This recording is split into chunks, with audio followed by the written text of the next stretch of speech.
కాదులే, పాటలు పెట్టేస్తావు. పాటలు లేదు.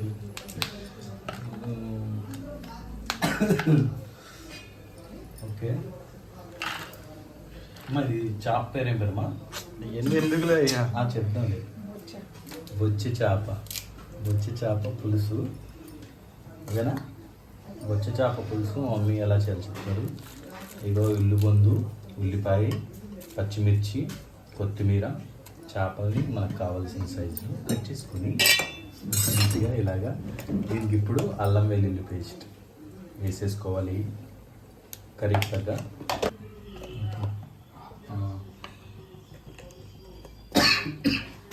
పసుపు కూడా వేసేసాను.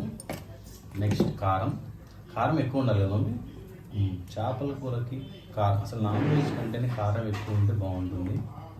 సో కారం వేసేసాము. ఇప్పుడు ఆయిల్ వేసేసి వీటిని అంతా మ్యారినేట్ చేసుకోవాలి. ఆ ముక్కకి కారం, మసాలా, ఉల్లిపాయలు, ఉల్లిబొందులు అన్నీ పట్టేలాగా చేయాలి.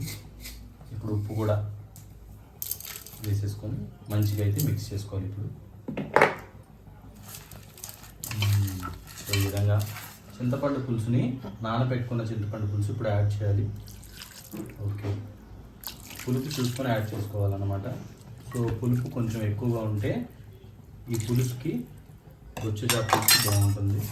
సో ఈ విధంగా మంచిగా మిక్స్ చేసేసుకొని కొంచెంసేపు పక్కన పెడితే మొత్తం ముక్కకి కారం, ఉప్పు అన్నీ పడతాయి అన్నమాట. ఓకేనా? ఓకే, ఒకవైపు పీతలు అవుతున్నాయి, ఇంకొక వైపు చేపల పులుసు పెట్టాను.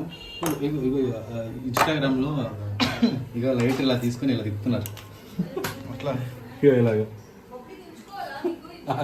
మళ్ళీ వన్స్ మోర్. ఓకే, లైట్ వచ్చింది. సో అలా ఆన్ చేసుకొని దాన్ని అలా పెట్టాలన్నమాట. మ్యాంగో కూడా వేస్తారు ఇప్పుడు. మంచిగా టేస్ట్ వస్తుంది, పులుపుగా చాలా బాగుంటుంది.